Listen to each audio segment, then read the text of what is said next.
안녕하세요. 황금알이 금동입니다. 현대 역사를 보면 에너지 접근성을 강화하기 위해서 인류는 각지에서 분쟁을 벌여왔어요.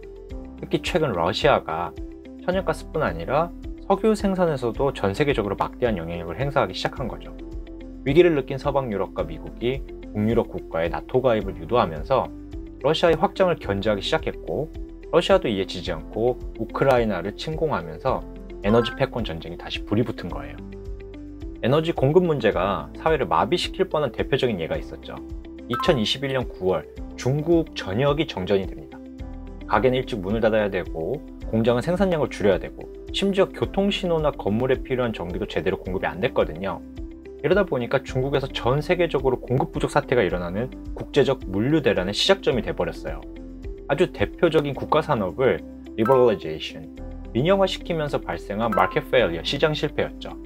간단히 설명드리면 중국이 에너지 산업을 민영화하면서 소비자 가격은 정부가 정해놓고 민간 기업에게 에너지 생산과 유통을 나눠서 하게 만든 거예요. 유통회사가 발전소에서 전기를 싸게 사서 마진을 붙여 정해진 소비자 가격에 파는 거거든요. 근데 호주와의 무역 분쟁으로 이제 석탄 가격이 오르면서 발전소가 공급 가격을 소비자 가격보다 올려버린 거죠. 그러니까 그리드 오퍼레이터, 유통회사는 손실이 나니까 그냥 전기를 구매하지 않아 버리는 거거든요. 그러니까 발전소도 구매자가 없으니까 에너지 생산을 안 해버리는 거고요. 이 외에도 다양한 정치적, 사회적 이슈가 있었지만 에너지 공급에 문제가 생기면 우리의 일상이 한 번에 마비될 수 있다는 걸 보여주는 아주 단적인 예였어요. 에너지 산업은 많은 나라에서 정부 주도로 이루어지죠. 여기에는 몇 가지 이유가 있는데, 가장 큰 이유는 산업 자체의 진입 장벽이 굉장히 높기 때문에 monopoly, 독점화될 가능성이 높다는 거예요. 우리가 경제학에서 생산의 3요소, factors of production이라고 하는데, 바로 이제 land, labor, capital, 토지, 노동, 자본, 이렇게 구성이 되거든요. 에너지 사업을 봤을 때 power station, 발전소 건설, grid, 전력망 구축 같은 이제 인프라에도 자본이 엄청나게 들어가고, 특히 이제 토지 관련해서는 심지어 더 큰 허들이 있어요. 거미줄 같은 전력망을 소비자에게 연결시켜 주려면 그 많은 땅을 소유하거나 보상을 해줘야 되는데, 집 옆에 전기선이 널브러져 있는 걸 누가 좋아하겠어요. 그러다 보니 사업자들이 굳이 이런 어려움을 감수하면서 시장에 진입할 필요가 없고, 그러다 보니까 자연스럽게 최초에 진입한 기업이 독점적으로 에너지를 공급하는 현상이 발생하게 되는 거죠. 다른 기업 입장에서는 경제적으로 unfeasible, 사업성이 없다는 거예요. 또 이런 어려움을 무릅쓰고 산업에 진입을 한다 그래도 굳이 국가적으로 2중, 3중으로 전력망이 구축되면 낭비가 발생하게 되죠. 그래서 도로, 하수, 전기, 이런 산업들이 정부 주도로 이루어지는 거예요. 특히 에너지는 경제 번영의 필수예요. Energy and Prosperity. 나라가 잘 사냐 못 사냐 판단할 때 일반적으로 보는 숫자들이 있죠. GDP, 총생산, GDP per capita, 국민 1인당 생산, Life Expectancy, 기대 수명, Educational Attainment, 교육 수준, Corruption, 부패, 또 이런 요소들을 조합하면 Human Development Index, 인간 개발 지수, HDI 같은 복합적인 척도가 만들어져요. 이런 척도들을 에너지 접근성과 비교하면 굉장히 유의미한 연관성을 확인할 수 있어요. 그래서 여기 표 보시면 GDP per capita, 인당 생산량과 인당 에너지 소비량 순위가 거의 완벽하게 일치하거든요. GDP 총량 대비 에너지 사용량 총량을 비교해도 거의 비슷한 순위가 나와요. 다만 중국은 에너지 사용 구성이 산업의 80% 이상 집중되어 있다는 점, 그리고 이제 purchasing power parity, 구매력 평가라는 요소를 감안하면 여전히 에너지 사용량이 경제 번영과 가까운 상관관계를 인정할 수 있다는 거죠. 구매력 평가란 중국에서 1달러가 미국에서 1달러보다 더 많은 재화를 구매할 수 있기 때문에 두 나라의 경제를 평가할 때 구매력의 차이만큼 평가치를 반영해야 된다, 이런 뜻이에요. 일반적으로 선진국의 에너지 소비 구성은 residential, 주거용, commercial, 상업용, industrial, 산업용, 이렇게 잘 분포되어 있거든요. 예를 들면 미국은 residential, 주거용 38%, commercial, 상업용 37%, industrial, 산업용 25%, 그리고 이제 transportation, 뭐 전기 자동차나 버스, 기차, 이런 교통 0.2%로 잘 분배되어 있어요. 여기서 잠시 설명을 드리면, 먼저 주거용은 여러분이 집에서 사용하는 모든 에너지를 이야기해요.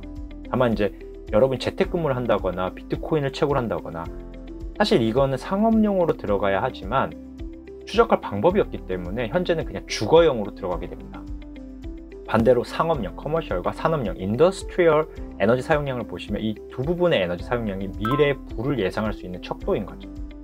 산업용과 상업용의 차이를 좀 헷갈려 하실 수 있는데, 상업용은 회사 건물, 매장, 창고 등 이제 실제로 물건을 생산하지는 않지만 유통, 저장, 판매하기 위해 소비되는 에너지를 이야기하는 거예요. 산업용, 인더스트리얼은 공장, 재련소, 발전소 같이 실제로 제품과 서비스를 생산하거나 중간재를 가공하기 위해 소비되는 에너지고, 그리고 이런 각 국가나 기업의 에너지 생산량과 소비량은 EIA라는 미국 에너지 관리청에서 조사를 해요. 중국은 중국 정부가 직접 발표하긴 하지만 꼭 믿을 수 없는 데이터는 아니에요. 여기서 중요한 포인트는 경제적 번영을 이루는 데도 에너지가 필요하고 부의 척도를 판단하는 데도 에너지가 필요하다는 점인 거죠. 이러다 보니 많은 경제학자들이 에너지를 effective currency, 즉 이제 공인되지 않았지만 실제로 가치를 지닌 화폐라고 이렇게 표현하는 경우가 많아요. 화폐라는 건 효과적으로 가치를 저장하고 있죠. 여러분이 회사에서 일을 하시면 급여를 받죠. 그 급여에 여러분의 시간과 노력을 받고 저장하는 거죠. 그리고 여러분이 그걸 다른 재화나 서비스와 바꾸지 않는 이상 계속 그 화폐에 가치가 저장되어 있는 거고요. 또 화폐는 다양한 형태를 가지고 있죠. 예전에는 조개 껍데기, 동전, 사각형 종이, 컴퓨터에 저장된 디지털 화폐 등. 사실 형태는 중요한 게 아니고 우리가 가치가 있다고 믿으면 그게 돈이 되는 거예요. 현대사회의 가장 일반적인 화폐 형태는 fiat currency, 정부 주도의 명목 화폐죠.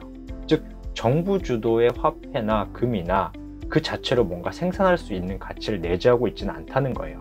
그냥 오랫동안 사람들이 서로 그렇다고 동의하고 믿어온 것 뿐인 거죠. 이게 바로 에너지와 다른 화폐 형태의 차이점인 거예요. 에너지 자체로도 내재 가치가 있고 또 인류의 삶을 개선시키는 각종 물건과 서비스를 생산하기 위한 필수 요소라는 점에서도 가치가 있는 거거든요. 모든 생물의 행동만 봐도 그 이유가 나와요. 나무가 광합성을 하기 위해 해를 향해 자란다든지, 사자가 활동 에너지를 얻기 위해 얼룩말을 사냥한다든지, 인류가 오일필드, 유전을 차지하기 위해 전쟁을 벌인다든지. 돈을 아무리 찍어내도 그에 맞게 생산이 되지 않으면 돈의 가치는 하락하겠죠. 근데 에너지가 많으면 그 자체로 경제적 번영을 의미하는 거거든요. 경제학은 scarcity, 희소성에 대한 공부예요. 근데 충분한 에너지만 있으면 사실 경제적인 문제는 모두 다 해결된다고 보시면 돼요. 거꾸로 우리가 경험하듯 에너지가 희소해지면 많은 재화의 공급이 줄어들고 물가가 상승하고 화폐의 가치가 떨어진다는 점도요. 마지막으로 인타임이라는 영화를 보시면 팔목에 수명을 저장해놓고 돈처럼 쓰는 장면이 나와요. 소수의 부자들은 수백 년, 수천 년, 수만 년 수명을 몸 안에 지니고 살게 되는 거예요. 그게 바로 에너지가 화폐가 되는 사회인 거죠. 에너지를 생명에너지로 전환시켜서 저장할 수 있게 되면 아마도 우리는 배터리 은행 같은데 내 에너지를 저장해놓고 필요할 때 뺏어 쓰겠죠. 하지만 당연히 이건 조만간에 이루어질 일은 아니에요. 다만 이 에너지와 경제 번영의 상관관계를 이해하시면 국제사회의 관계나 경제 이슈에 대해 아주 깊은 이해가 생기실 거예요. 미국과 그 우방국이 왜 우크라이나의 나토 가입을 유도하는지, 그리고 러시아가 어떻게 저렇게 배짱을 부리면서 전쟁을 유지하고 있는지, 중국은 왜 러시아 편을 드는 것도 아니고 안 드는 것도 아닌지, 또 우리나라도 최근에 GCC 걸프협력회의와 13년 만에 자유무역협정 FTA 4차 회의를 급하게 진행하고 있는지, 이런 부분들이.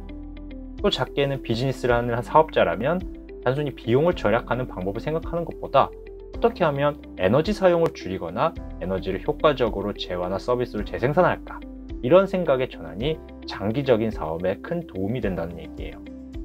오늘 공부하신 내용은 러시아 우크라이나 분쟁이나 유럽의 러시아 에너지 퇴출, 원자재 가격의 상승과 인플레이션, 이런 부분들에 대한 경제적, 사회적 해답을 구하는 데 도움이 많이 되실 것 같아요. 시청해주셔서 감사합니다.